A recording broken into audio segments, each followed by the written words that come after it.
Bonsoir la famille de Dieu.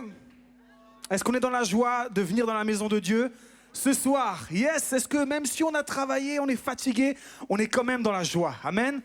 Est-ce que vous croyez que la joie ne dépend pas des circonstances, mais que la joie dépend d'une position, de la grâce de Dieu qu'il nous accorde chaque jour parce qu'il est avec nous? Amen. Alors pour ça, moi je vous propose qu'on se réjouisse ce soir en sa présence et qu'on commence déjà à lui faire une ovation. Il est parmi nous, qu'on le sente ou pas. Seigneur, nous t'acclamons. Nous acclamons le roi des rois ce soir. Et nous prions que la joie du Seigneur soit notre force. Toi qui es derrière l'écran, que la joie du Seigneur soit ta force. On va chanter ensemble ce chant qui dit « J'ai cherché Dieu, il m'a écouté, il m'a délivré de mes frayeurs. » Amen. J'ai cherché Dieu, on y va. J'ai cherché Dieu, il m'a écouté, il m'a délivré, yes, de mes frayeurs. Tournez les yeux vers le Seigneur et rayonnez de joie, et rayonnez de joie. Dis-lui dans mon malheur, yes, l'Éternel entend, l'Éternel entend toutes mes peurs. Déclare, fuis loin devant, oh, le Fils de Dieu est avec moi. Il me délivrera ce soir, il me délivrera. Et ce soir, exaltons le roi des rois.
le roi. À pleine voix ce soir. Exaltons le roi des rois. Tous unis pour te célébrer en ce lieu. Glorifions le roi des rois ce soir.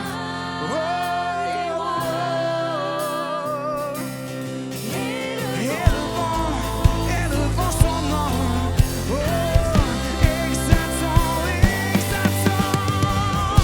Exaltons le roi. Oui, le roi des rois. Tous unis pour te célébrer. Glorifions le roi des rois. Oui, élevons son nom à jamais et à jamais.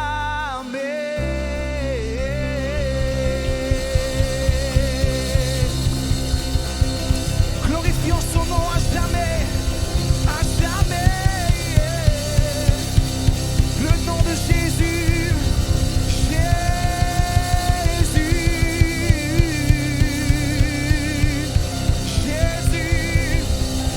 Jésus, roi des rois, Jésus, Seigneur des seigneurs. Alléluia. Est-ce que tu sais ce soir que tu n'es pas là pour nous entendre chanter, mais tu es là pour eh bien, faire monter ta louange ce soir? Est-ce que tu peux dire amen? Je ne suis pas venu pour entendre le groupe de louange, je suis venu pour faire monter ma louange avec le groupe de louange. Amen. Unis pour le célébrer.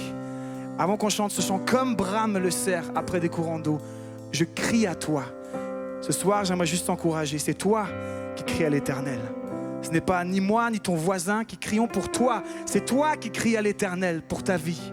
C'est toi là où tu es. C'est toi qui prends ce choix, cette décision de dire Seigneur, je crie à toi. Je crie à toi. Je m'approche de toi. Avec mes frères et sœurs. C'est moi qui prends cette décision maintenant, cet instant. Je suis venu dans ce lieu, j'ai fait des kilomètres.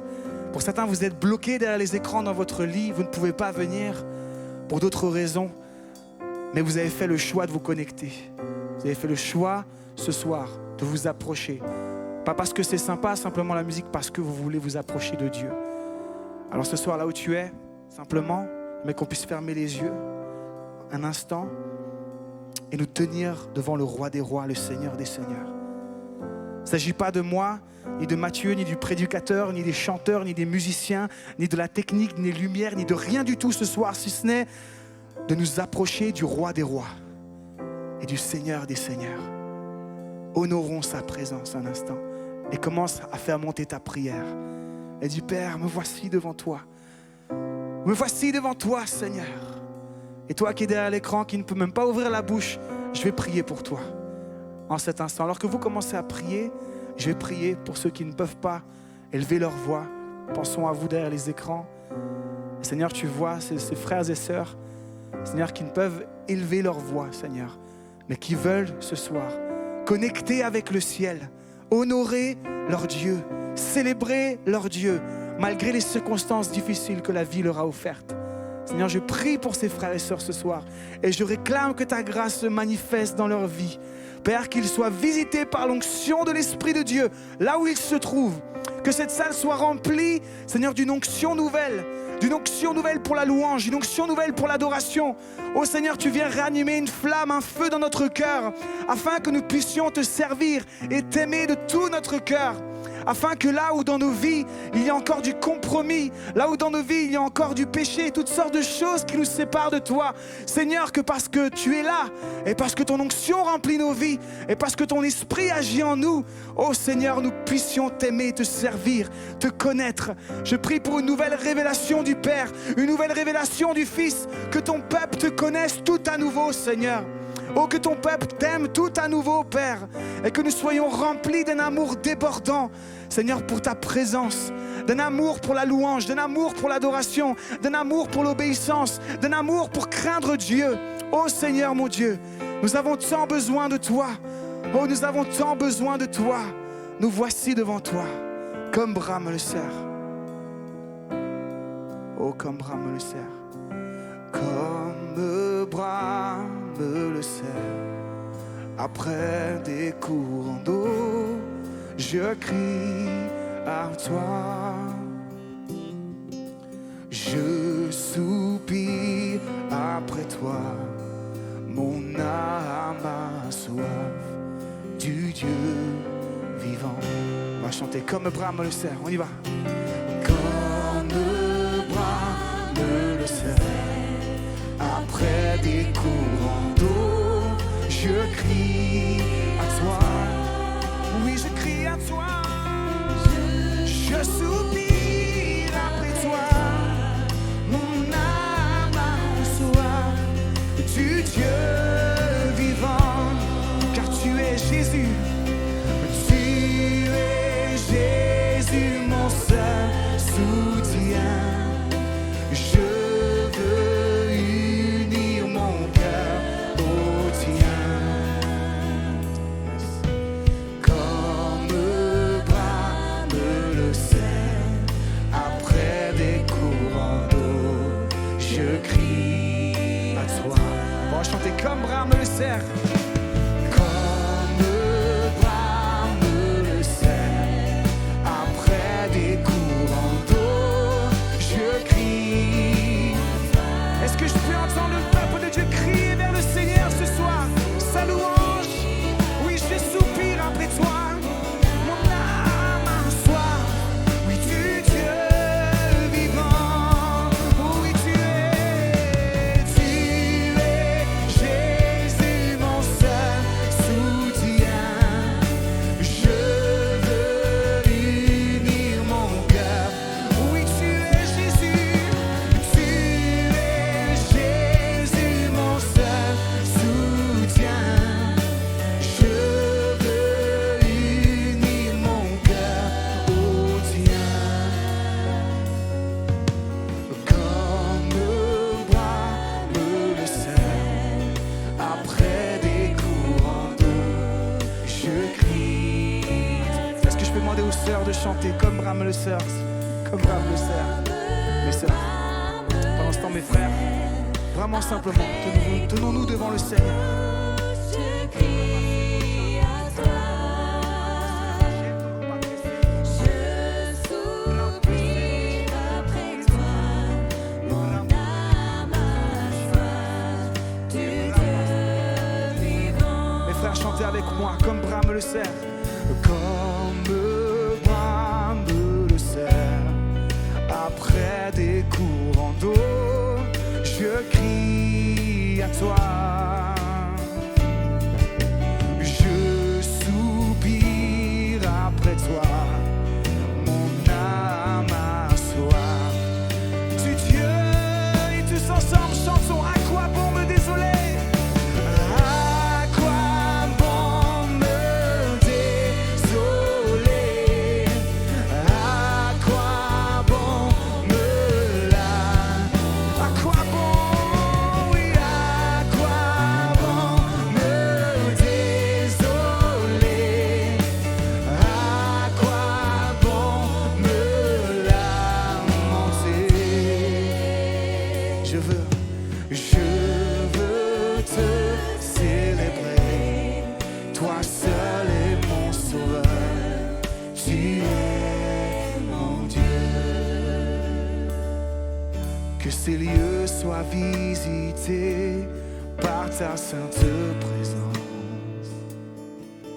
Que ces lieux soient balayés par le vent de ton esprit. Lève-toi de ton saint lieu et descends au milieu de nous. Pose sur nous des langues de feu. Verse ton onction. Chantons que ces lieux soient visités ce soir. Que ces lieux soient visités par ta sainte présence. Que toute ombre soit chassée par ta lumière éclairée dans ta main. Ce soir, ô Père,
viens vers toi. Je viens vers toi. Dans le secret, en ta présence, je veux rester. Tu es, tu seras toujours là. Tout contre toi, tout contre toi, près de ton cœur.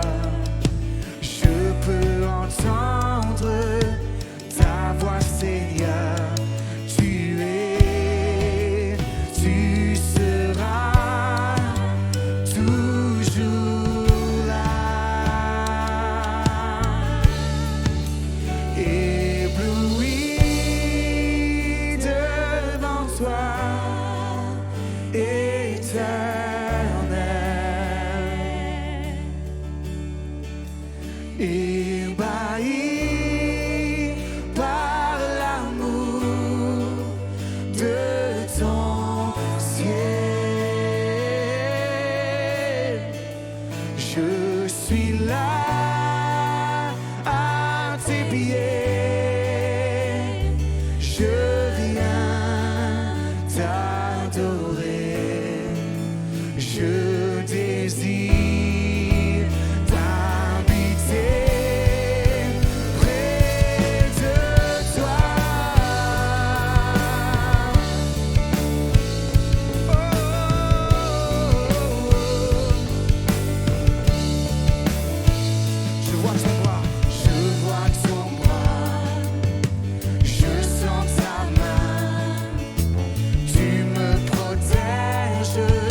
habiter près de toi. Habiter près de toi. Habiter près de toi. Oh, nous désirons ce soir habiter dans ta maison. Oh Seigneur, tu as dit, je frappe à la porte de ton cœur. Et si tu ouvres la porte, j'entrerai, je souperai avec toi. Et cette parole est pour plusieurs ce soir qui est dans cette salle, qui est venu parce que vous avez entendu parler de ce lieu, parce qu'on vous a invité. Et vous êtes derrière les écrans parce qu'on vous a dit qu'il fallait vous connecter. Et ce soir, il y a un rendez-vous pour vous. Et le Seigneur qui frappe à la porte de votre cœur.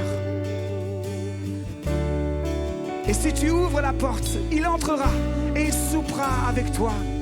Il échangera avec toi, il discutera avec toi. Et dans sa présence, tu découvriras son amour. Et dans sa présence, tu découvriras son histoire.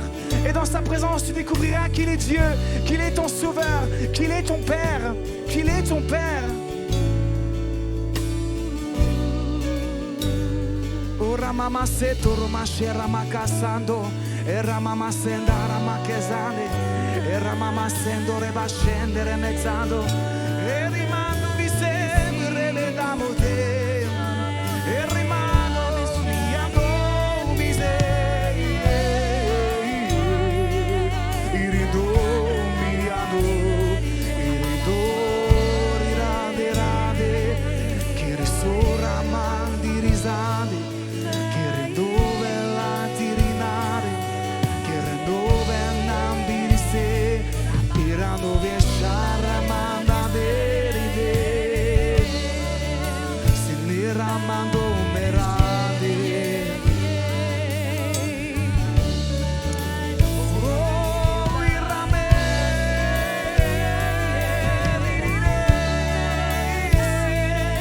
Serenadi.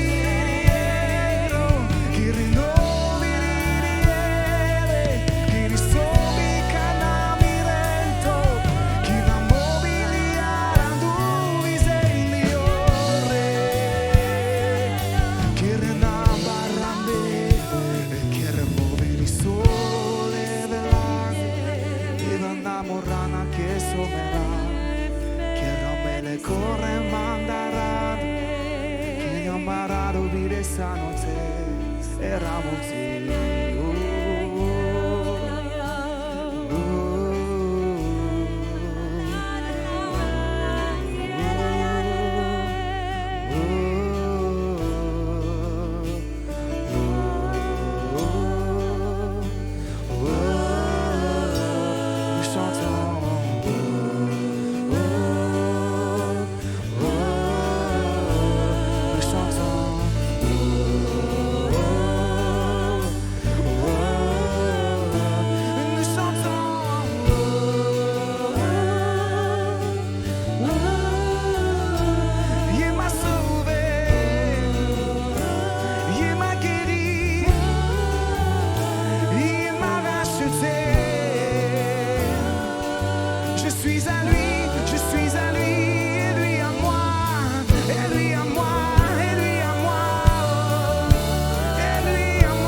avec le piano, on va encore déclarer: tu es ma lumière.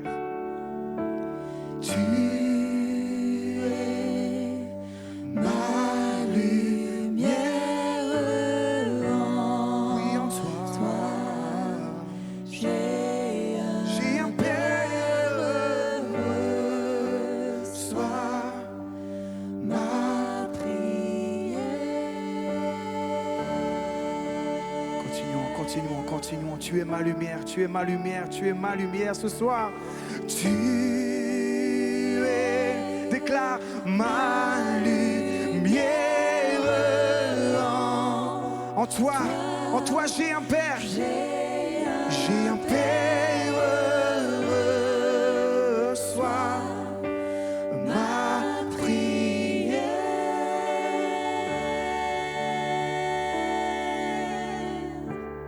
Alors que nous restons dans sa présence, le piano continue.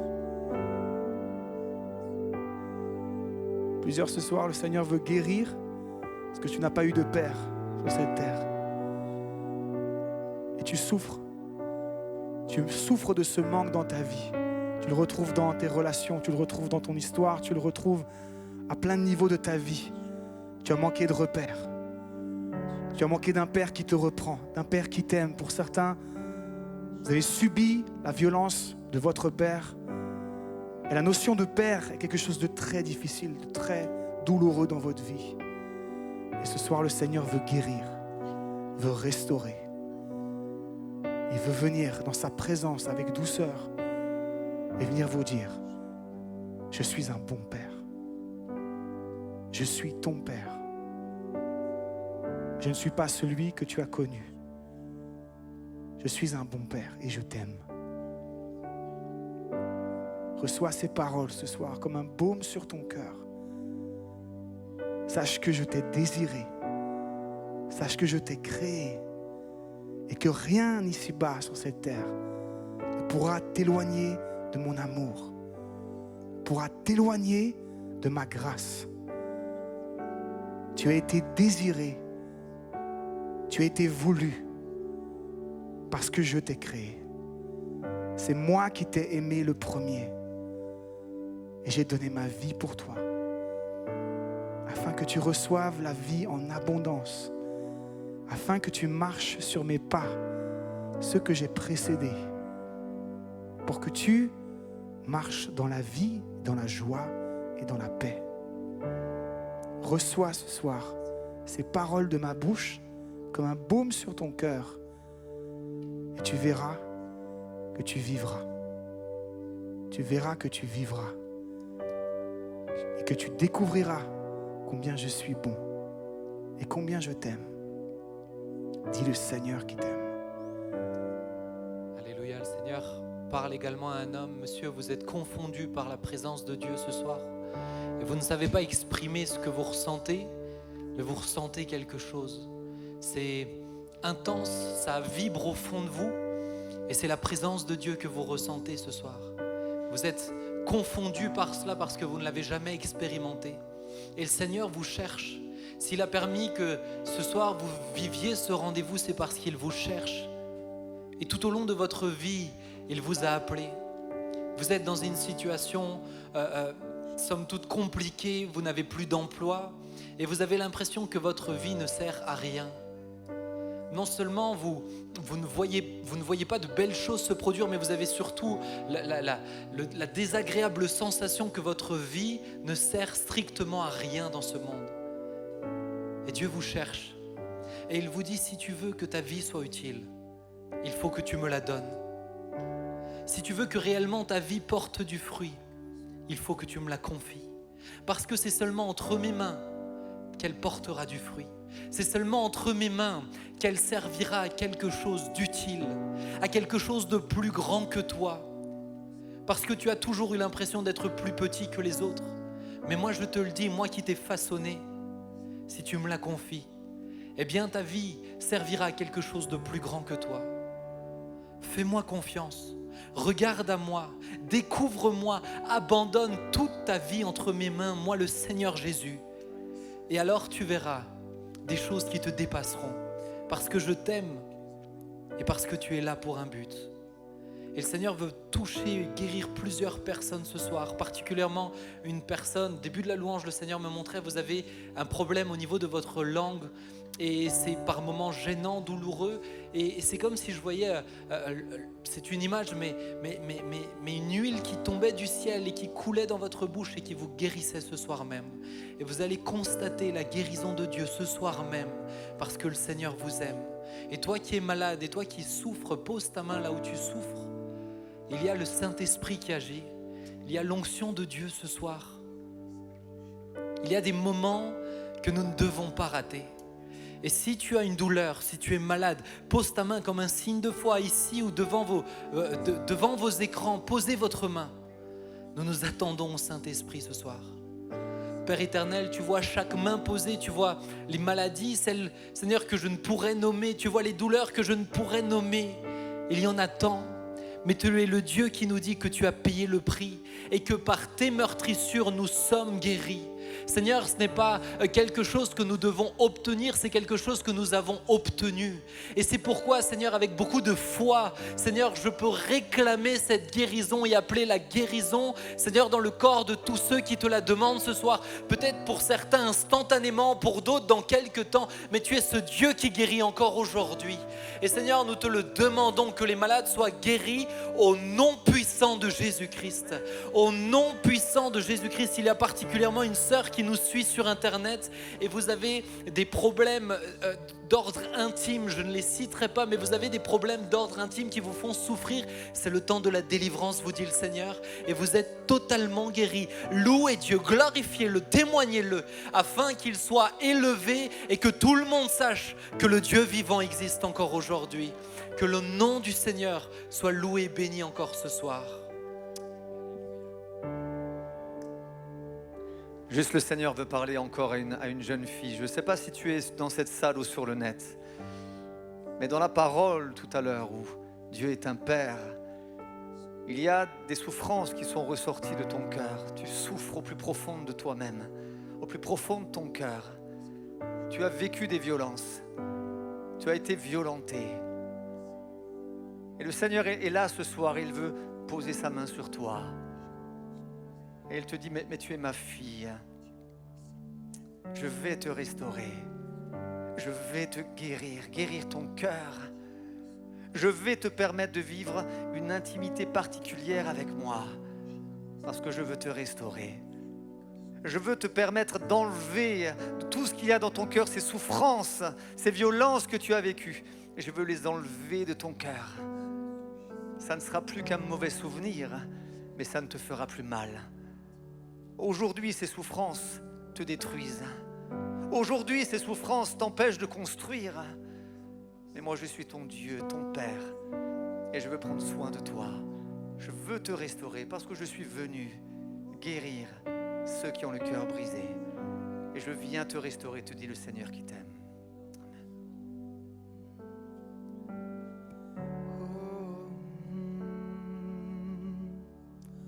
Prends ce que je suis.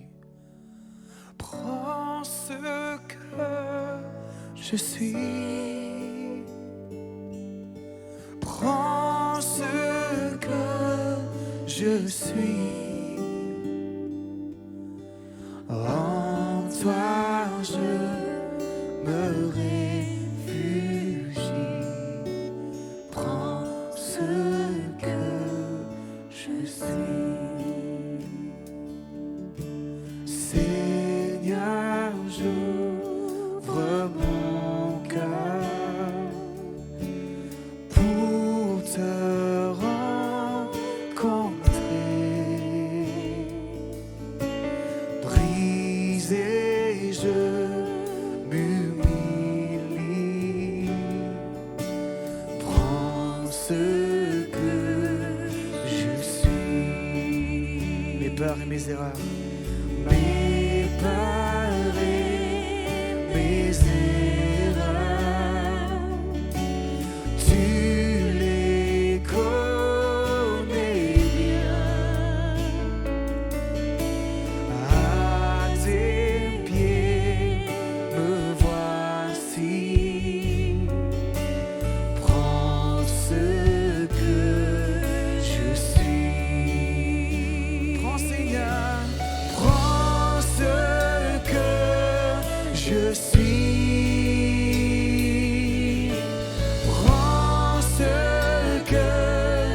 je suis. En toi je me réfugie. Prends ce que je suis. Mes peurs et mes erreurs, chantons. Mes peurs et mes erreurs, tu les connais bien. Tu les connais bien. Disons à tes pieds. À tes pieds me voici. Prends ce que je suis. Prends ce que je suis. Oui, prends Seigneur. Prends ce que je suis.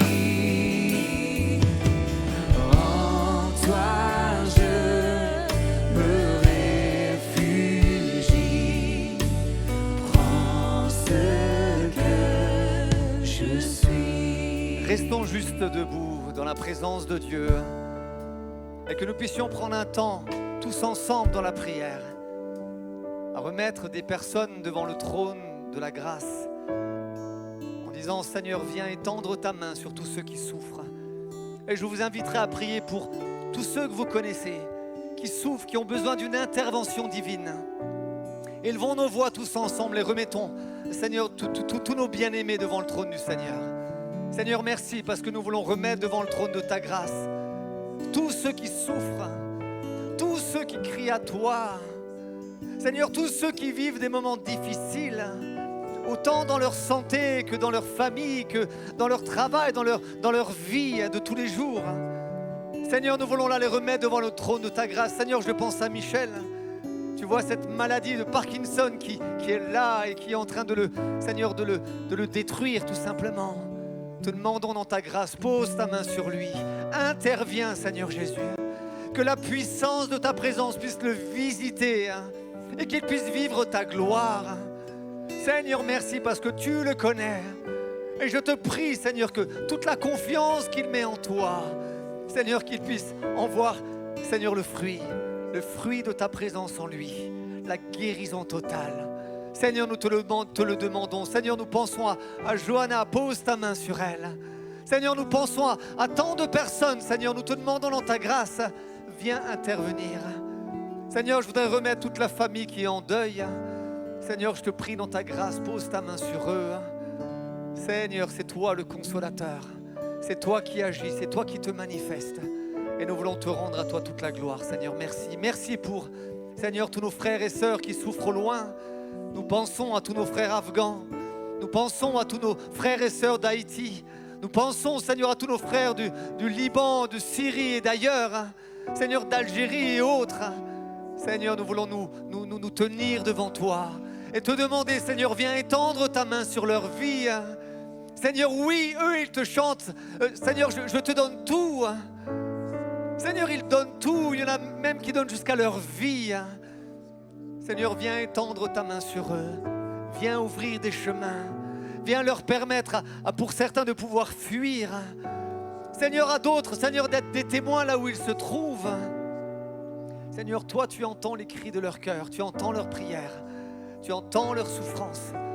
Nous savons, Seigneur, que tu es ce Dieu fidèle. Tu es ce Dieu qui prend soin de ton peuple. Et nous voulons te louer pour cela. Merci, Seigneur, pour ton intervention. Merci pour ta grâce sur tous nos bien-aimés que nous voulons garder sur nos cœurs. Que vraiment toute la gloire te revienne, Jésus. Béni sois-tu. Amen. Reprenons juste ce couplet, s'il te plaît, Mathieu. Mes peurs. Mes peurs et mes erreurs, tu les connais bien. À tes pieds me voici. Prends ce que je suis. Prends ce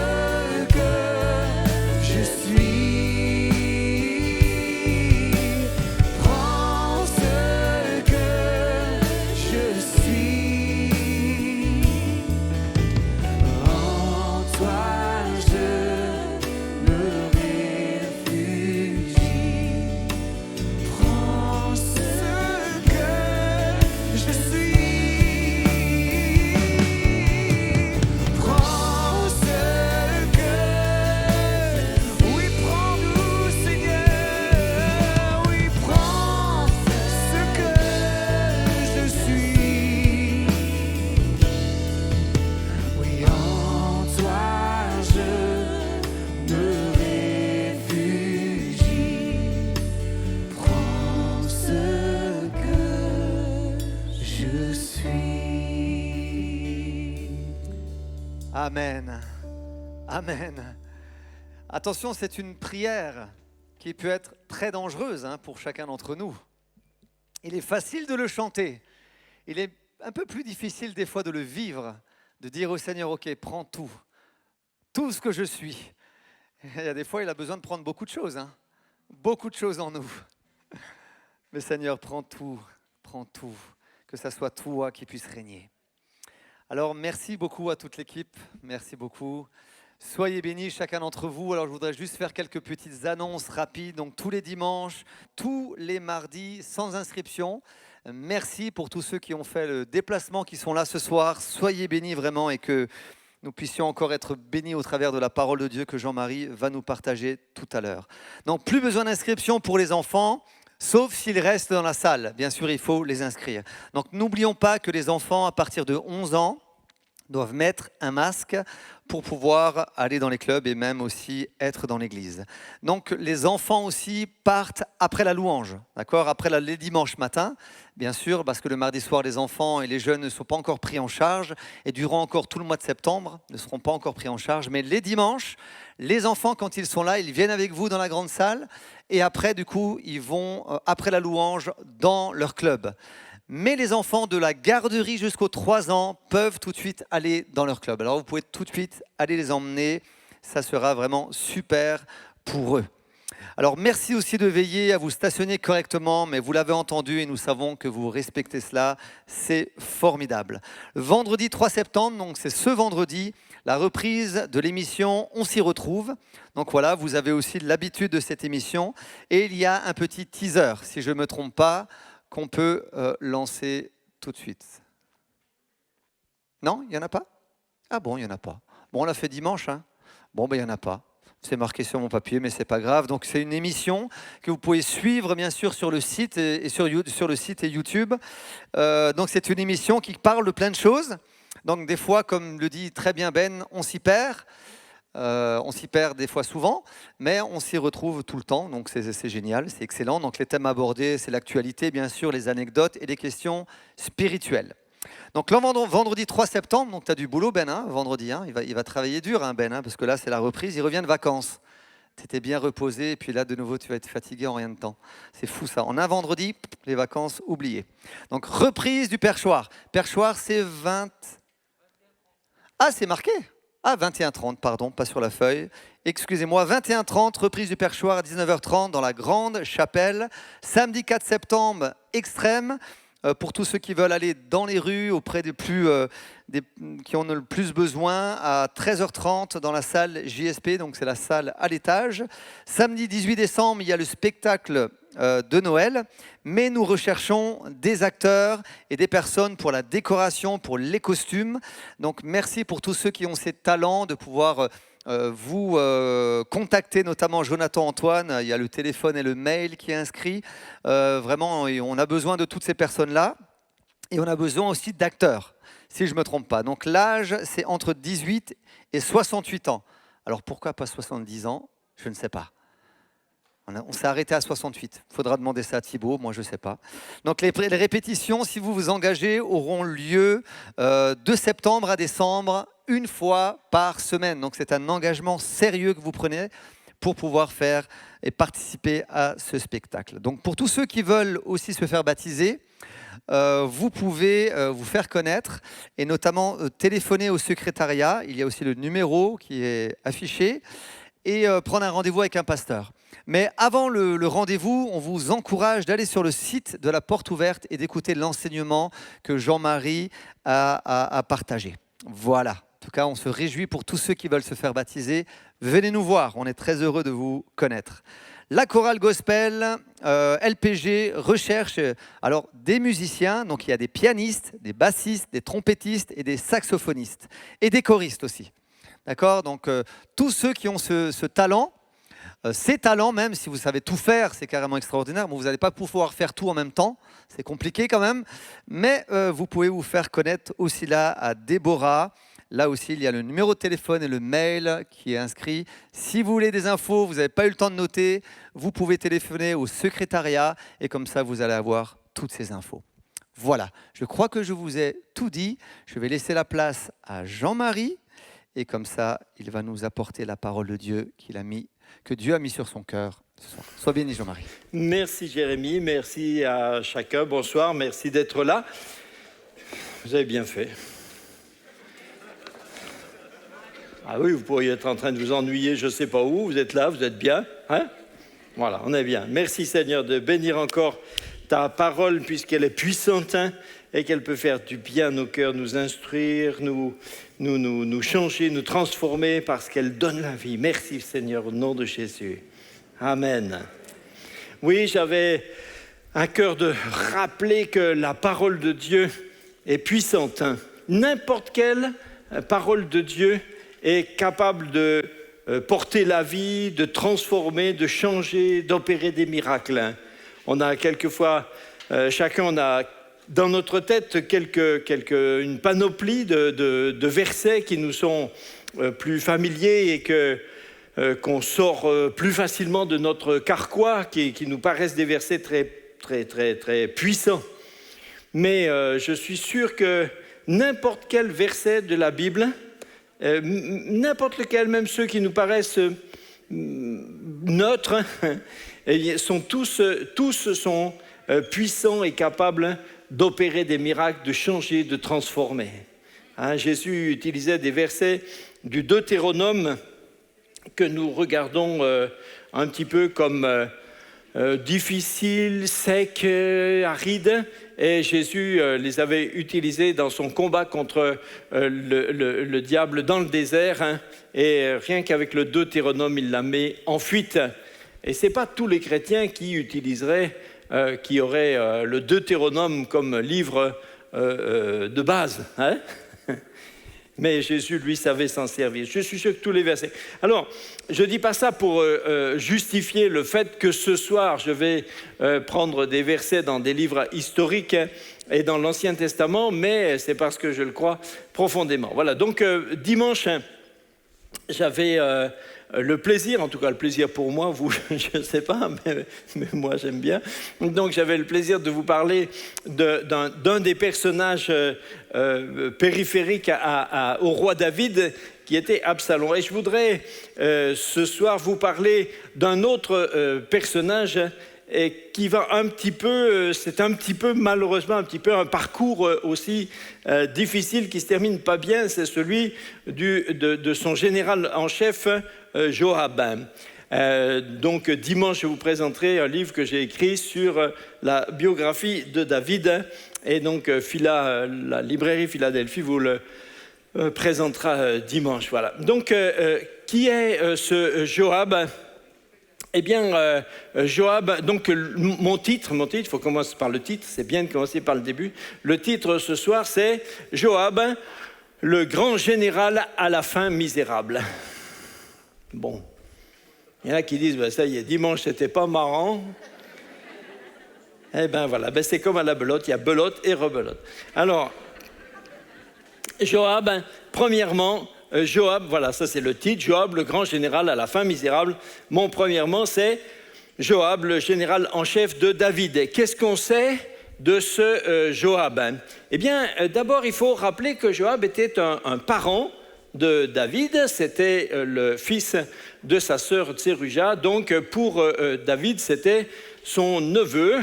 Alors, je ne sais pas s'il l'appelait souvent tonton, je ne sais pas, mais... En tout cas, c'est la famille, hein, c'est la famille. On oublie ça un petit peu quelquefois. Et Joab était, avant de devenir le général en chef de toutes les armées d'Israël, de David, pendant le temps de sa royauté, Joab était évidemment avec lui quand il était en exil, puisque lorsque David a été contraint de partir en exil, poursuivi par le roi Saül de l'époque, évidemment, toute sa famille était concernée par cette menace. Hein. Donc, ses parents, ses frères et sœurs, ici, ses neveux, etc., tout le monde a dû quitter parce qu'avec Saül, on ne savait jamais, c'était très grave. Donc, il a été avec lui depuis toujours. Hein. Et dès que David a été vraiment roi, alors Joab, dès le début, a tout de suite été le responsable militaire et il l'a été jusqu'à la fin, donc une quarantaine d'années. Alors Joab était un militaire très, très doué, et il s'est montré exceptionnellement efficace pendant ses 40 ans. Et avec David, il a gagné avec David, ou pour David, quand il n'était pas directement avec lui, il a gagné toutes les guerres. Et c'est un homme qui a été très fidèle par rapport à David. Il a été très fidèle dans les moments, dans les épreuves de David, quand David fuyait, quand il a été menacé, quand il a été... Joab a toujours été avec lui, il a été très fidèle pendant l'exil. Il a été fidèle pendant la révolte d'Absalom dont nous avons parlé dimanche matin. Joab est resté fidèle, il n'a pas été attiré par les sirènes. Il n'a jamais cherché à tirer parti des faiblesses de David, ni de ses épisodes difficiles. Il n'a jamais eu d'ambition pour lui-même de devenir roi. Son truc, c'était le portefeuille de ministre des armées. Voilà, c'est ça. C'est sur ça qu'il fait. Et il a tiré David de situations délicates. Quelquefois, David a vraiment été au bénéfice de son aide. Et en particulier, on en a parlé dimanche, lorsqu'Absalom a fait une révolte contre son père. Et finalement, quand il est mort, David était émotionnellement, affectivement, David était complètement dans la confusion et il ne savait plus gérer ses émotions. Et Joab l'a vraiment secoué, on peut dire. Elle l'a secoué, il a ramené les pieds sur terre, l'a fait sortir de sa bulle et il l'a ramené vraiment dans la bonne direction. On peut vraiment dire qu'il lui a sauvé la mise à ce moment-là. Il a ensuite, après encore réglé un autre problème avec un autre mouvement de sédition qui était mené par Sheba, fils de Bichri. Là, et donc, Joab a été très, très efficace. Donc, quand on a fait le parcours de quelqu'un comme ça, et qu'on dit que ce parcours est extrêmement positif et efficace pendant 40 ans, on dit « Ah voilà, ça c'est une bonne personne à la fin, on va vraiment le récompenser, le complimenter. » Bon. Alors nous arrivons au point numéro 2, qui parle de la condamnation de Joab par David. David a prononcé sa condamnation. Nous pouvons lire dans 1 Roi 2. C'est très curieux. Après tout ce que j'ai dit de positif sur Joab, on se dit, à la fin, David devait être vraiment content de lui. Regardez comme il est content. 1 Roi 2, les versets 5 et 6. David, c'est juste avant la mort de David. David sait qu'il va mourir, il est vraiment dans les derniers jours. Il fait son bilan et il dit à son fils Salomon, qui va prendre la royauté derrière lui, David dit à Salomon, « Tu sais ce que m'a fait Joab, fils de Tseruja, ce qu'il a fait à 2 chefs de l'armée d'Israël, à Abner, fils de Ner, et à Amasa, fils de Jéter, il les a tués. Il a versé pendant la paix le sang de la guerre. Il a mis le sang de la guerre sur la ceinture qu'il avait aux reins et sur les chaussures qu'il avait aux pieds. Tu agiras, Salomon, selon ta sagesse, et tu ne laisseras pas les cheveux blancs de Joab descendre en paix dans le séjour des morts. » Autrement dit, David prononce la condamnation de son général et il dit, il ne faut pas qu'il meure paisiblement. Il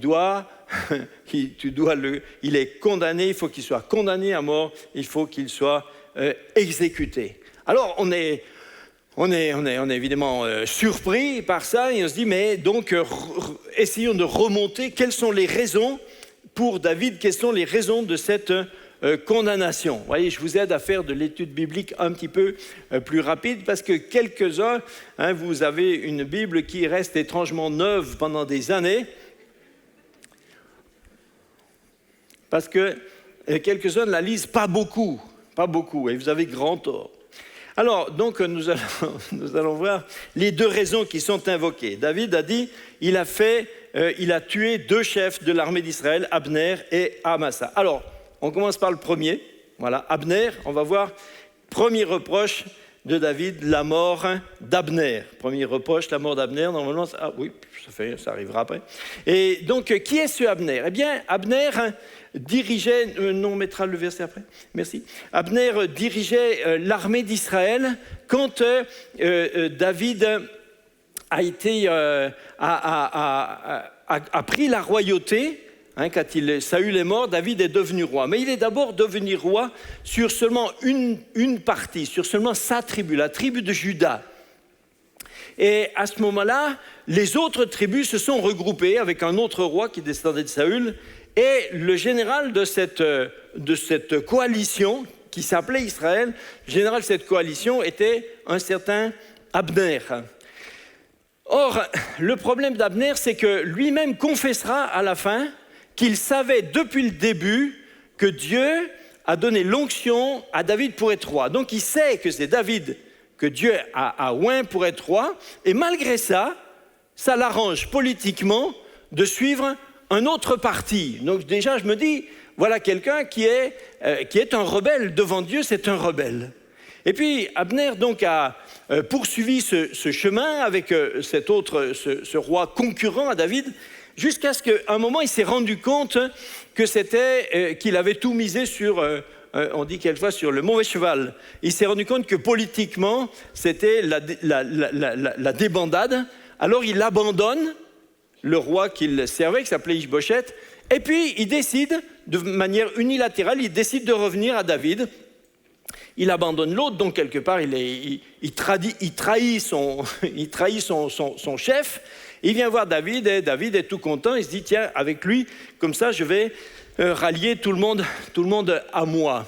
Mais on comprend difficilement ce choix que David fait, parce que David fait la paix avec quelqu'un qui est un traître, et quelqu'un qui, non seulement a été contre la volonté de Dieu, mais qui, en même temps, est en train de trahir son maître. Si vous prenez comme aide quelqu'un qui devient votre aide parce qu'il trahit son ancien patron, il vous trahira vous-même aussi un peu plus tard. Hein?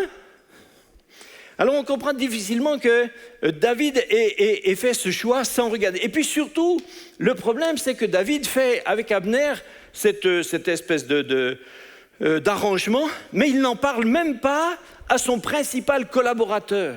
Joab est le chef de l'armée. Et David ne lui en dit pas un mot. Joab revient et il apprend que l'entrevue a eu lieu, il apprend qu'il y a eu un arrangement, et lui, il n'a même pas été concerné. Il dit ça, c'est fort. Et le plus pire de tout ça, c'est que Joab avait un contentieux avec ce Abner qui, dans une bataille, 7 ans avant, avait tué son frère. Donc Joab, alors à ce moment-là, c'est un militaire, je vous ai dit, il est efficace, hein, il est efficace. Donc tout de suite, dans sa tête, il a fait un plan, une stratégie, et nous lisons que ce qu'il a fait, et c'est là que nous lisons 2 Samuel 3, on revient en arrière, 2 Samuel 3, 22. Non. 2 Samuel 3, 22. Voici Joab et les gens de David revinrent d'une expédition et ils emmenèrent avec eux un grand butin. Abner n'était plus auprès de David à Hébron, car David l'avait renvoyé, il s'en était allé en paix. Lorsque Joab et toute sa troupe arrivèrent, alors on fait à Joab ce rapport, on lui dit Abner, le fils de Ner, est venu auprès du roi et il l'a renvoyé, il l'a laissé partir tranquillement, paisiblement.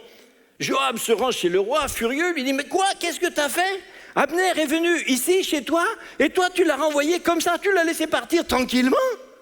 Mais tu connais Abner. C'est un fourbe. C'est pour te tromper qu'il est venu, pour épier ce que tu fais, pour savoir. » Et Joab quitte David, et il envoya sur les traces d'Abner des messagers pour le faire revenir. Il était déjà sur le chemin de retourner chez lui, pour le faire revenir depuis la citerne de Sira. David n'en savait rien. Et lorsqu'Abner fut de retour à Hébron, Joab tira Abner à l'écart, au milieu de la porte, comme pour lui dire quelque chose, tranquillement, en secret. Et là, il le frappa au ventre et le tua pour venger la mort d'Azaël, son frère.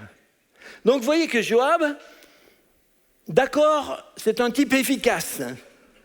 Mais alors là, pour être efficace, il est efficace. Hein? Lui, il a vu un danger, donc il traite le danger à la racine. Et on comprend bien dans cette histoire que non seulement Abner a traité le problème d'Abner qui avait tué son frère, mais qu'en même temps, il sait très bien que ce Abner devient, s'il rentre dans le cénacle de David, il va devenir un concurrent au poste de général en chef. Donc, hop, il le supprime, et comme ça, il est tranquille, il prend la place. Voilà, ça c'est un des deux cas que David reprendra à la fin de sa vie pour dire « Joab mérite d'être condamné ». Et puis il y a le deuxième, on a vu que David a parlé aussi d'un certain Amasa. Il y en a qui connaissent Amasa? Vous ferez faire connaissance, Mathieu.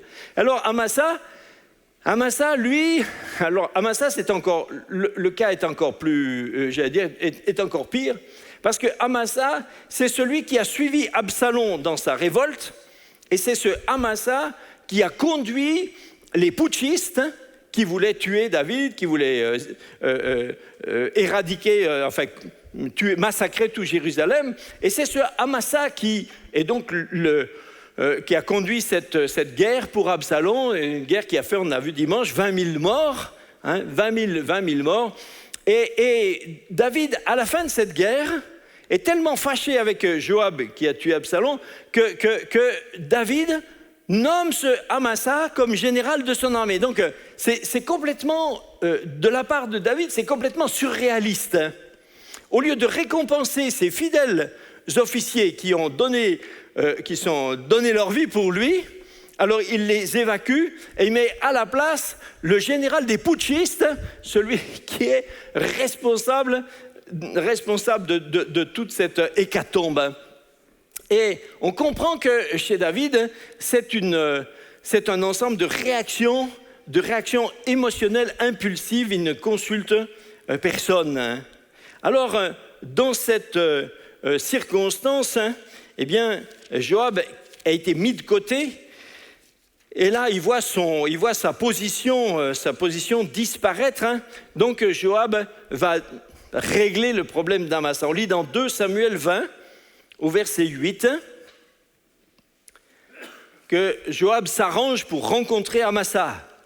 Lorsqu'ils furent près de la grande pierre qui est à Gabaon, Amasa arriva devant eux. Joab était ceint d'une épée par-dessus les habits dont il était revêtu. Elle était attachée à ses reins dans le fourreau, d'où elle glissa comme Joab s'avançait. Joab dit à Amasa, « Ça va mon frère ?» Et de la main droite, il saisit la barbe d'Amasa pour l'embrasser, et Amasa ne prit pas garde à l'épée qui était dans la main de Joab, et Joab l'en frappa au ventre et répandit ses entrailles à terre sans lui porter un second coup, et Amasa mourut. Voyez la perfidie de Joab. Pour être sûr que son adversaire ne se défende pas, il se débrouille pour arriver face à lui en ayant déjà son épée à la main. Donc c'est comme aux échecs, il a un temps d'avance. Donc il a fait semblant que son épée glisse de son fourreau. Il dit « Bonjour mon frère » et l'épée tombe, gling, gling, badam, il la ramasse, ça va, oui, paf. Efficace. Et ce que Joab a fait là, c'est qu'il s'est débarrassé de son concurrent. Et David l'avait pourtant nommé sur Amasa général, mais tout de suite après, il n'y a pas eu de cérémonie, il n'y a pas de réinvestiture, il n'y a pas etc. Un tout petit peu après, dans le chapitre, on retrouve Joab était général de l'armée. C'est lui qui a reconquis sa place, c'est lui qui s'est remis dans cette position. Et David n'a pu que le subir. Ce n'est pas un choix de sa part.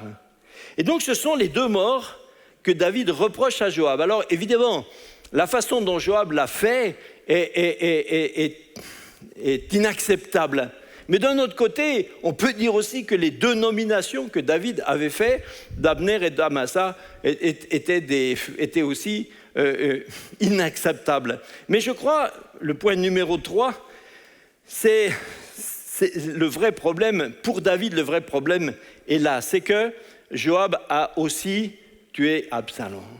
Et c'est ça que David ne dit pas, mais sa vraie raison de sa rancune contre sa grosse rancune contre Joab, c'est que Joab a tué Absalom.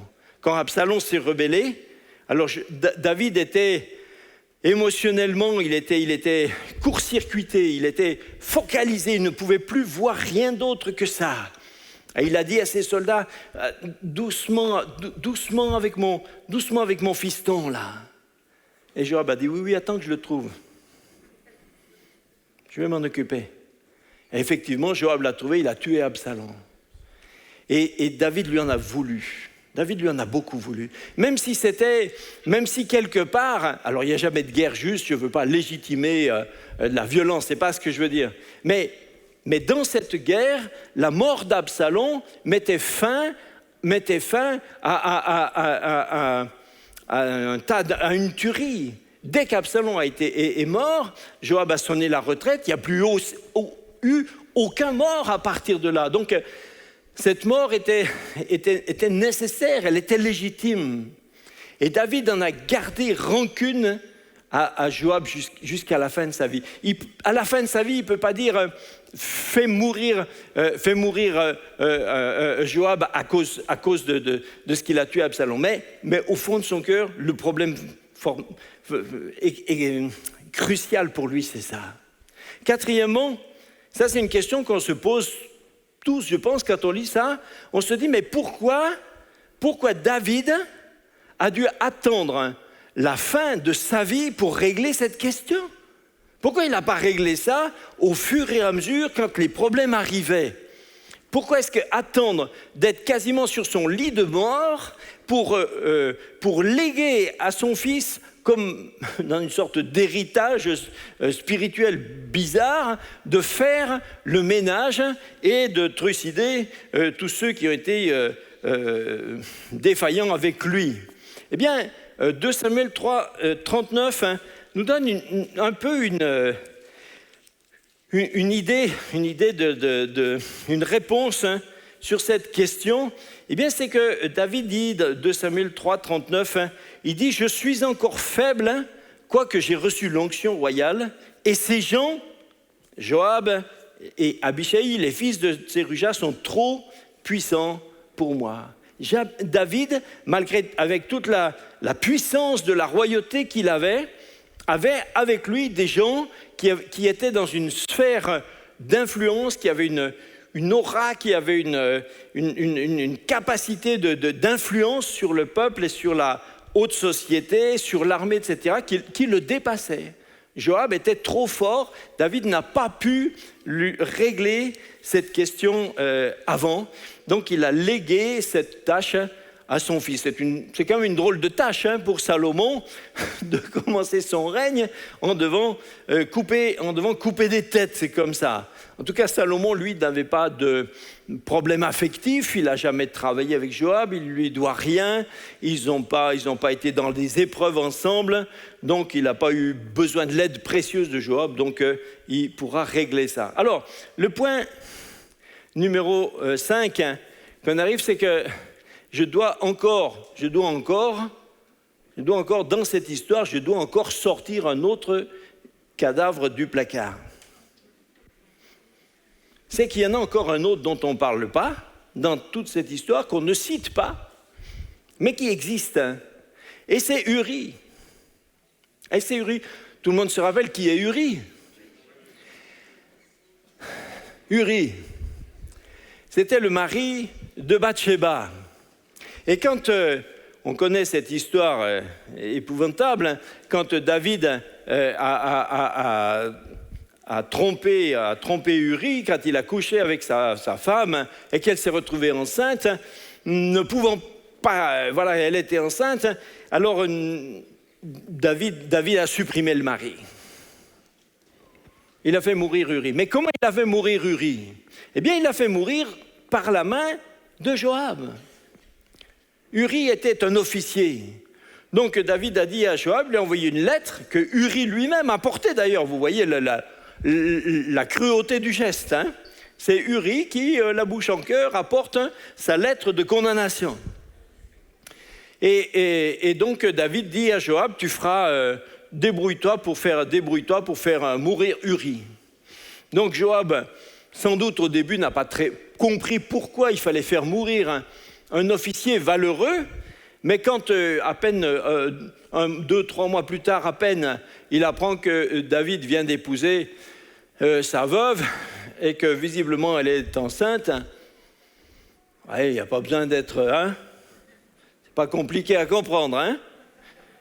Mais le pire, c'est surtout que Joab a exécuté l'ordre. Donc si on dit toujours que c'est David qui a tué Uri, c'est vrai. C'est lui qui l'a tué parce que c'est lui qui est le cerveau de son assassinat. Mais celui qui l'a fait mourir de mort, c'est Joab. Ils sont tous les deux complices de cet assassinat. Ça m'a fait penser à certaines familles. On dit quelquefois dans certaines familles, il y a ce qu'on appelle des secrets de famille. Vous savez, des secrets de famille, c'est un truc glauque qui s'est passé dans la famille, que quelque part, toute la famille sait, ou des fois pas tout le monde, mais en général toute la famille sait, mais ça ne peut pas sortir à l'extérieur. Hein. C'est une espèce de secret, un secret un peu sordide qui empoisonne la vie de tout le monde. Et tant que ce secret ne sort pas, eh bien, la famille est empoisonnée. Ça, c'est un secret de famille. Hein, imaginez, dans la famille, les gens se parlent. Hein. Toute la famille de David, ils se sont parlé. Quelqu'un dit peut-être, hein, tu sais, il dit à l'autre, en douce, comme ça, on en parle quand on est qu'à 2-3, comme ça. Et puis, il faut qu'il n'y ait personne autour. Il dit, tu sais, Uri, oui, Uri quoi? Uri,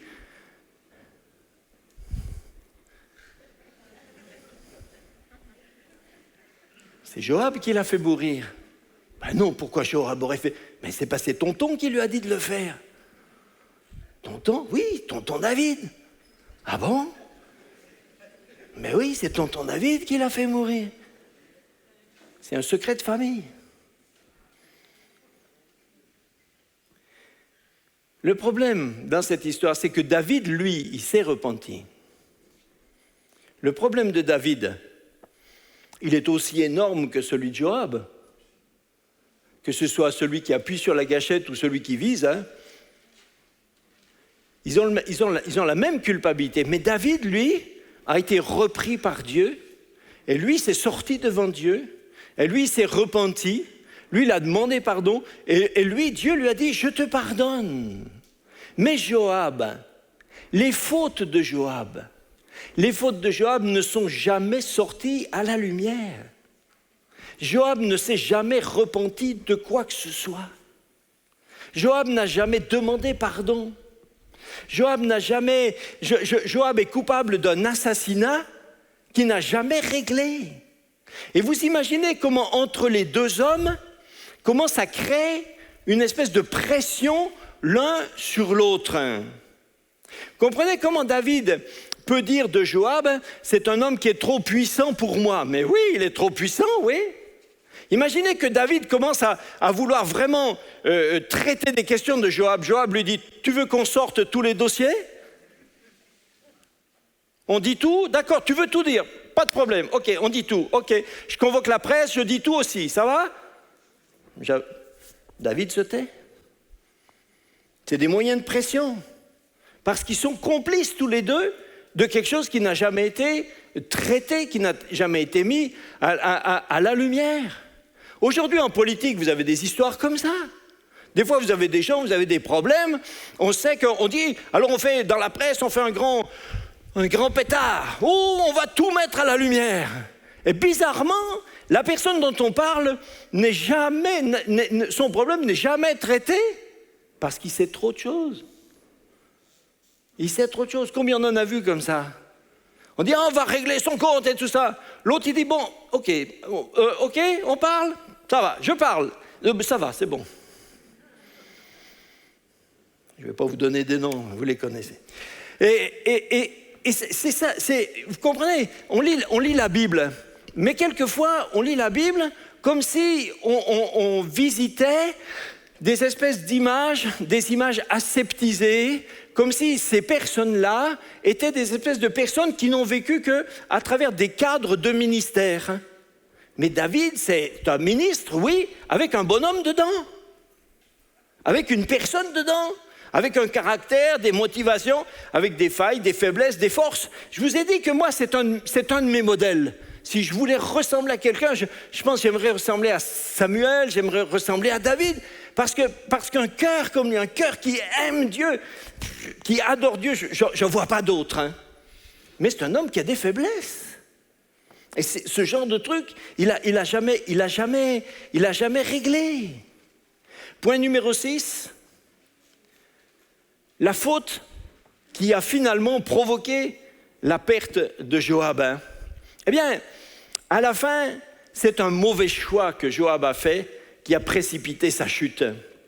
Parce que Joab vieillissait et il voyait que David vieillissait. Et il a commencé à se poser des questions sur la suite. Il s'est dit, bon, tonton David, il a pris un coup de vieux.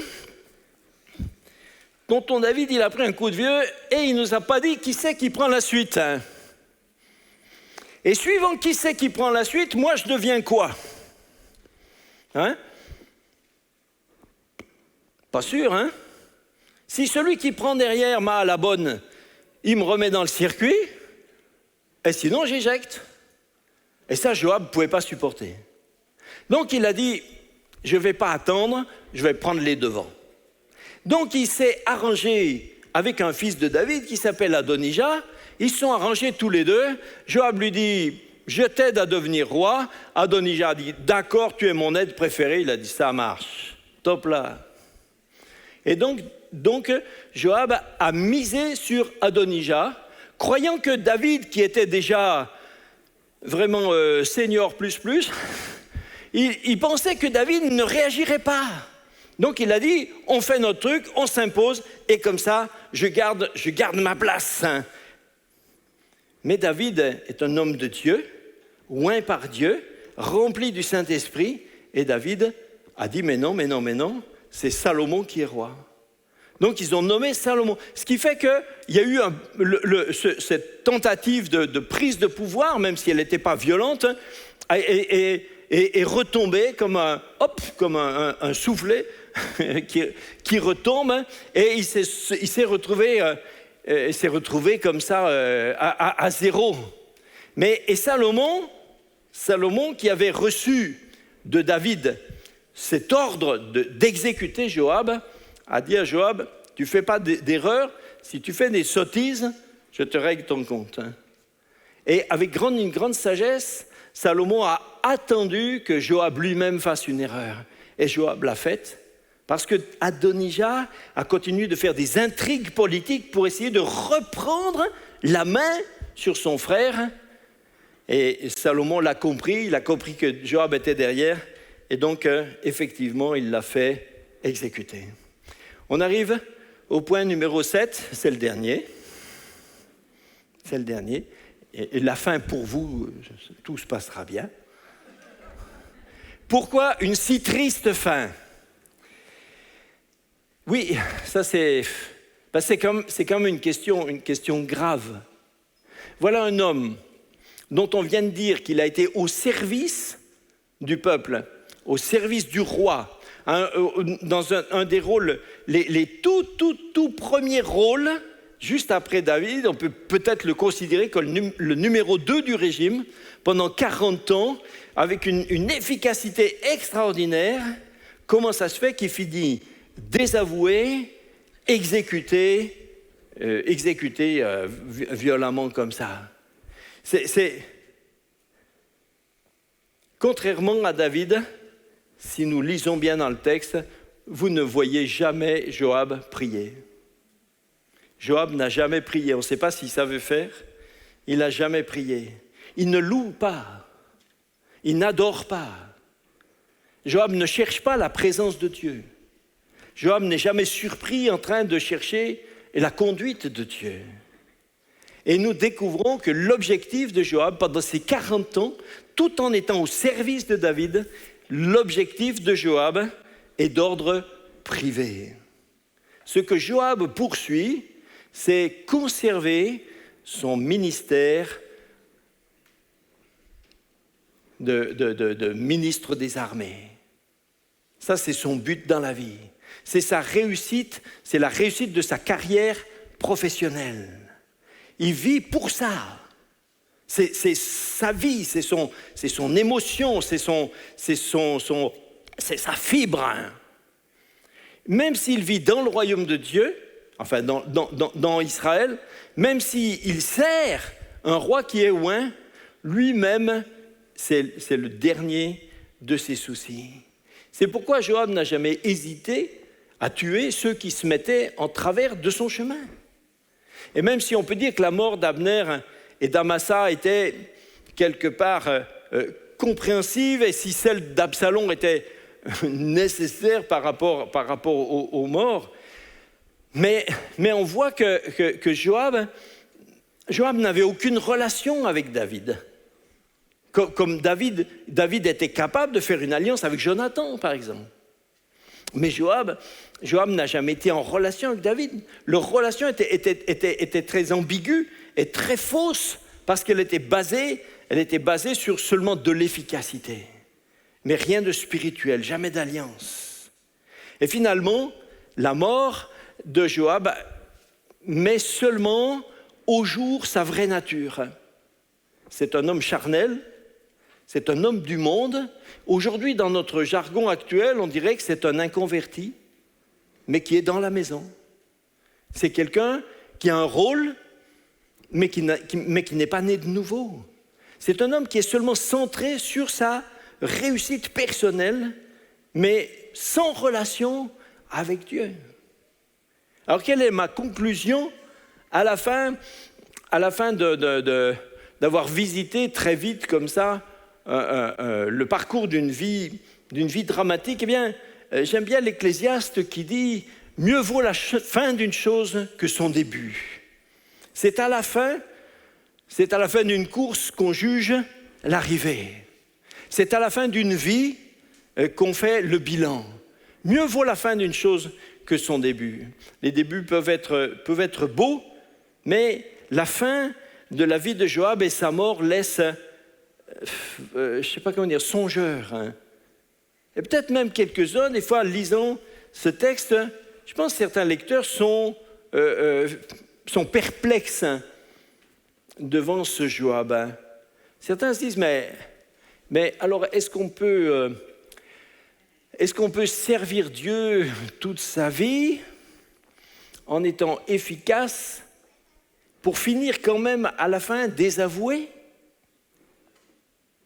Mais justement, Joab n'a jamais servi Dieu.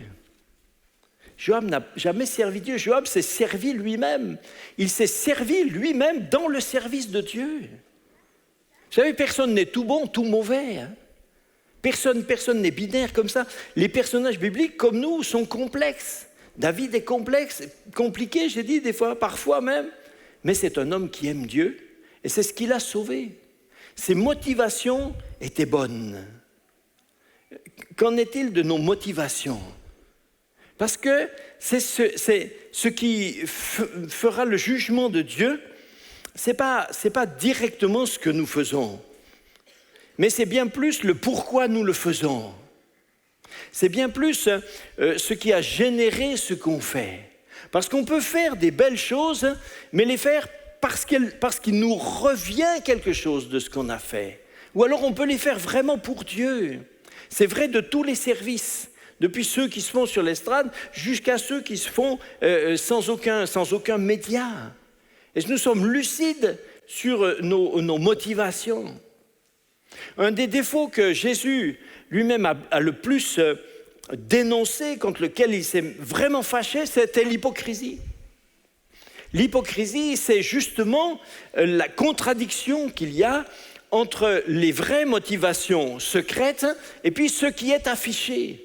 L'hypocrisie, c'est le déguisement de fausses motivations en bon, entre guillemets, comportement.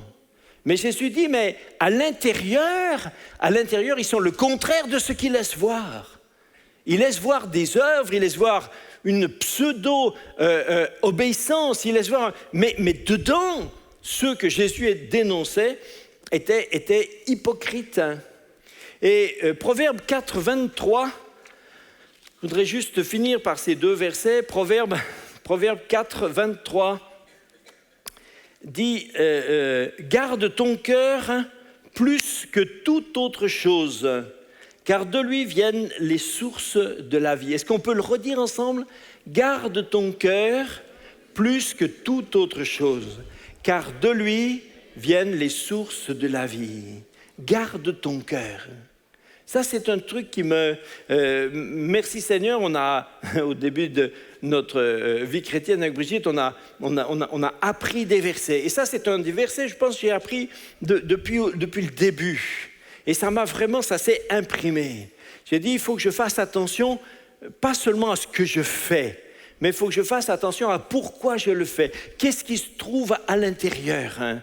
C'est le secret du cœur. C'est du secret du cœur qu'il y a les sources de la vie. Dans le monde, c'est le contraire. Dans le monde, ce qu'on aime, c'est l'efficacité, c'est l'apparence, c'est le résultat. Dans le monde, on dira, vous savez, la fin justifie les moyens. Ça veut dire quoi, la fin justifie les moyens? Ça veut dire que pourvu qu'on arrive au but, si on a dû emprunter des moyens pas très louables, ça fait rien, on est arrivé. Eh bien, ce verset dit le contraire. Ce verset dit, le cœur, ce qui vient du dedans, vaut plus que ce qui est fait extérieurement. Parce que si notre cœur est bon, alors il découlera que nos comportements seront bons aussi. Mais les comportements en eux-mêmes ne prouvent pas que l'intérieur est bon.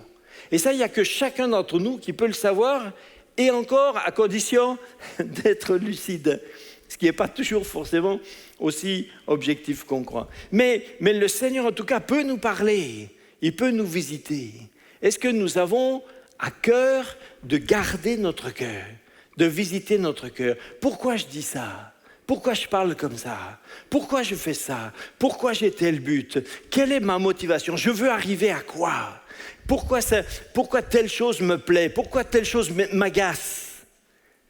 Et c'est là que le Saint-Esprit, si on y fait attention, le Saint-Esprit peut nous parler et nous montre que quelquefois, même dans le service, on peut être quelquefois dans des motivations qui sont des motivations carriéristes.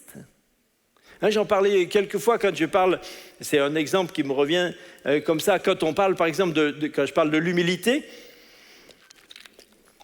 je dis par exemple, voilà un conducteur de louange. Alors tous les conducteurs de louange, ne croyez pas que je parle de vous, je parle d'une église fictive qui n'est pas ici. Mais imaginez un conducteur de louange, à la fin du culte, il avait vraiment la pêche, quoi. Hein. Et à la fin du culte, plusieurs viennent le voir, lui disent « C'est bien frère, c'était excellent, vraiment, c'était bien. » Et un autre conducteur de louange a entendu ça de loin. Il dit « Mais dimanche prochain, il faut que je fasse au moins aussi bien. » Personne ne pense jamais des choses comme ça. Hein? C'est pour ça que j'ai dit que c'est dans une église fictive. Hein? On sait bien qu'ici, ça ne peut pas arriver. Mais on peut faire un effort d'imagination. Hein? Alors, cet autre conducteur de louange, le dimanche d'après, il est là sur l'estrade, il dit « Frères et sœurs, aujourd'hui, nous allons louer le Seigneur, alléluia !» Parce qu'il a une... C'est quoi la motivation? La motivation, et il va être tout le culte, il va être à fond, il donne à fond, il transpire. Qu'il faut qu'il soit au moins aussi bien que l'autre. Et à la fin, quelques-uns viendront le voir, lui dire « Oh, c'était magnifique. Quel enthousiasme !» Alors il est content, il a sa récompense, c'est ça qu'il voulait. Mais quelle est la motivation? Peut-être que s'il fait attention, le Seigneur lui dit à la fin, qu'est-ce qui te motivait le plus dans ce culte? Vous savez, des fois, quand le Saint-Esprit nous pose des fois des questions comme ça, hein, des questions basiques, des questions comme ça. Et ne répondez pas trop vite. Hein. Ne répondez pas trop vite.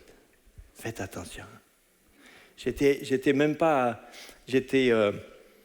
Je servais comme ça quand j'étais à Grenoble, hein, dans une église avant d'être pasteur. Et un dimanche, je conduisais le chant, comme ça. Dans le temps, je conduisais les chants, si. Non, je conduisais les chants. Et à un moment, quelqu'un dans l'église, c'était plus petit, donc il y avait des fois des gens qui priaient, etc. Et donc il y a eu plusieurs... Et c'était long, ça coupait le rythme, tout ça. Et j'allais intervenir pour reprendre le cours. Et mon pasteur, qui était là, juste à côté, sur une chaise, il se lève, il se glisse, il vient vers moi, tout doucement, tranquillement, discrètement. Il me dit, reprends maintenant. Et au moment où il me l'a dit, je lui ai dit, oui, je sais. Et j'ai repris. Mais après le culte, après j'étais mal. Parce que le Saint-Esprit m'a dit, pourquoi tu lui as dit ça?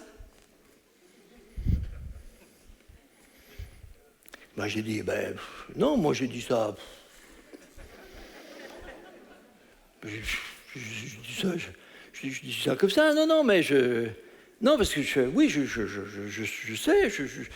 je savais, je me suis bagarré avec ça toutes les journées. Le soir, j'étais fatigué. Hein. Le soir, j'étais fatigué, j'étais voir le Seigneur, j'ai dit, Seigneur, j'aime pas les conseils. Je reconnais, j'aime pas les conseils. Voilà, ça m'avait trop fatigué. Hein. Je reconnais, j'aime pas les conseils. Mais si vous ne laissez pas le Seigneur, quand il vous reprend sur une motivation profonde, on peut passer. Si j'avais voulu, je passais par-dessus. C'est un bricole. Je me suis assez auto-justifié. Je dis oui. Bon, il a quand même... En moi-même, je me disais, oui, il a bien fait de me le dire. Oui, c'est vrai, c'est normal, lui. Il ne pouvait pas savoir que j'allais le faire, etc. Je me faisais des films. Et le Saint-Esprit laisse tomber. Il dit, si tu veux traiter ton problème, tu le traites. Si tu ne veux pas le traiter, tu ne le traites pas. Vous croyez que le Saint-Esprit, quand vous avez fait une bêtise, vous croyez que le Saint-Esprit va arriver avec un clairon? Souvent, il arrive avec une petite question. Pourquoi t'as dit comme ça? Et puis tu en fais ce que tu veux. Mais si tu traites pas, alors le mal reste dedans. Et chaque fois que le Saint-Esprit nous dit quelque chose et qu'on ne traite pas, alors le problème, il augmente. Et on finit comme Joab, qui était sûr qu'il servait l'Éternel et il était lui-même complètement dans le déni. Toute sa vie, Joab n'a jamais servi l'Éternel. Il a servi son portefeuille de ministre des armées. Et il a fini tragiquement. Et sa fin tragique est dans la Bible parce qu'elle doit nous parler. Elle n'est pas écrite juste pour faire une histoire. Elle est écrite pour nous parler. Dans le psaume 51, 12, le même David dont on parlait là, dans le psaume 51, David a dit, verset 12, il a dit « Ô Dieu, crée en moi un cœur pur, renouvelle en moi un esprit bien disposé. » David sait que l'essentiel part du cœur. Il sait que ça part du dedans. David n'a pas dit « Oh Dieu, donne-moi de l'efficacité à mon poste. » Il n'a pas dit « Permets-moi d'être créatif. Permets-moi d'être un expert en management. Oh Dieu, fais de moi un DRH solide. » Non, il est parti du dedans. Il a dit « Donne-moi un cœur pur. Un cœur dans lequel les motivations sont en accord avec les comportements qu'ils prétendent sous-tendre. » Frères et sœurs, il nous faut veiller sur notre cœur. Parce que la Bible nous donne des exemples, et ces exemples sont faits pour nous parler. Vous croyez que Dieu s'est donné la peine d'écrire tous ces chapitres et de nous exposer toute la vie de Joab juste pour dire « Ah, voilà un sale type ». C'est pour que ça nous parle. Il nous faut, quand c'est nécessaire, il nous faut savoir revenir à Dieu, nous repentir si nécessaire. Est-ce que nous aimons Dieu pour Dieu? Voilà, ça c'est ma dernière question. Je la soulève et pouf, je vous la laisse retomber. Hein? Est-ce que nous aimons Dieu pour Dieu? S'il n'y a pas de retour, si ça ne nous ramène rien, est-ce que nous aimons Dieu pour Dieu? Quoi qu'il arrive, sans compliment, sans bénéfice, sans solution, sans place, est-ce que nous aimons Dieu pour Dieu? Allons prier encore. Et puis après, je laisserai, je ne sais plus qui reprendrait, je ne sais plus si c'est Ben ou Jérémie. On va prier, on va prier. Merci Seigneur, étends ta main sur nous, Seigneur. Oui, dans ta parole, il y a beaucoup de choses qui sont quelquefois qui nous apparaissent comme compliquées. Mais nous te prions que ton Saint-Esprit nous aide à les comprendre. Je te prie que chacun de mes frères et sœurs ce soir puisse aimer la parole de Dieu, aimer ses histoires, aimer ses personnages, aimer chercher à les comprendre, aimer à sonder ces choses pour que le Saint-Esprit puisse nous donner des images, des références, puisse nous mettre à l'abri, en nous montrant, puisse nous faire, nous mettre devant nous des cas de jurisprudence. Voilà ce qui arrive quand on se conduit comme ça. Seigneur, je te prie pour que la parole de Dieu trouve un écho dans les cœurs. Je suis, Seigneur, tellement attristé de voir que des chrétiens de vieille date ne connaissent même pas le contenu de la Bible. Seigneur, permets que cette parole puissante, créatrice, constructive, miraculeuse, divine, puisse rentrer dans les cœurs, nous changer, nous transformer, nous transporter, nous guérir, nous délivrer. Seigneur, je te prie que ceux qui étaient concernés ce soir, d'une certaine façon, c'est moi, c'est nous tous, mais peut-être pour quelques-uns, il y avait des problèmes particuliers à régler. Que ceux qui sont concernés par cette espèce d'égocentrisme, par cette fausseté de faire des choses apparemment, mais sans que ça vienne du cœur. Seigneur, permets-nous de savoir veiller sur notre cœur. Oh Dieu, crée en moi un cœur pur. Oh Dieu, est-ce qu'on peut le dire ensemble? Oh Dieu, crée en moi un cœur pur.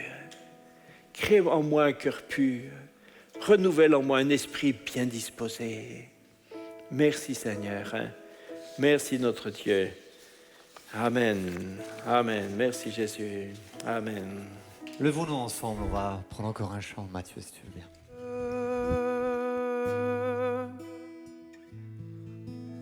Et connais mon cœur.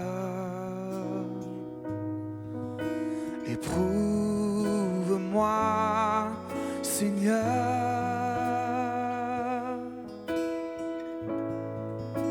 et connais mes pensées. Regarde si je suis loin de toi. Regarde si je suis sur une mauvaise voie. Regarde si je suis loin de toi et conduis-moi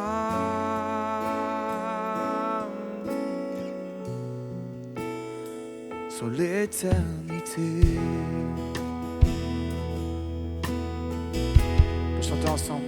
Sonde-moi, ô Dieu. Sonde-moi, ô Dieu. Connais mes pensées, connais mon cœur, éprouve-moi Seigneur, Éprouve-moi, Seigneur, et connais mes pensées. Et connais mes pensées. Regarde si je suis, regarde si je suis loin de toi. Regarde si je suis sur une mauvaise voie. Regarde si je suis loin de toi. Et conduis-moi.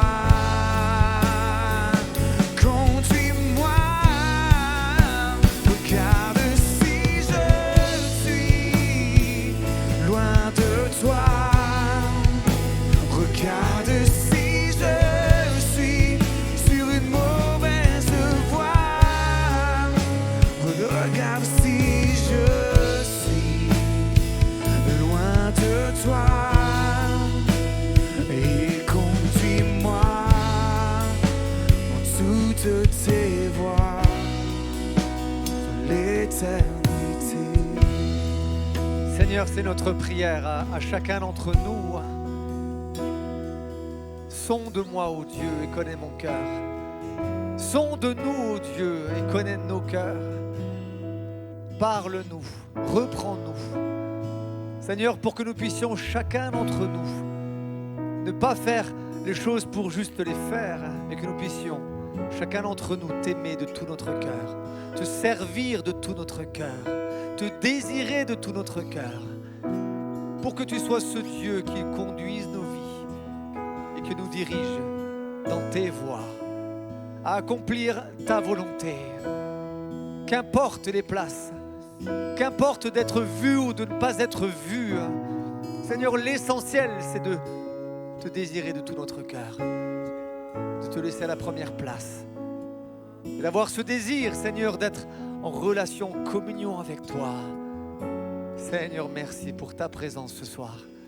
Merci pour ton amour. Bénis tous mes bien-aimés ce soir. Et que chacun de nous, nous puissions, Seigneur, nous remettre en question, nous tenir là devant toi. Te dire, Seigneur, viens me sonder, viens me parler, viens me redresser pour que je puisse accomplir ta volonté. Seigneur, merci pour cette soirée, merci pour ta parole. Seigneur, qui nous enseigne, mais aussi qui nous redresse. Bénis tous mes bien-aimés, autant dans cette salle que sur le net, et que ta bénédiction soit sur eux, Père, nous te le demandons, dans le nom de Jésus. Amen. Amen. Amen. Soyez bénis, laissons-nous travailler par cette parole, et que Dieu puisse sonder le cœur de chacun d'entre nous. Bonne rentrée à vous, dimanche matin, 9h30, que Dieu vous bénisse. Au revoir tous ceux sur le net, à très bientôt.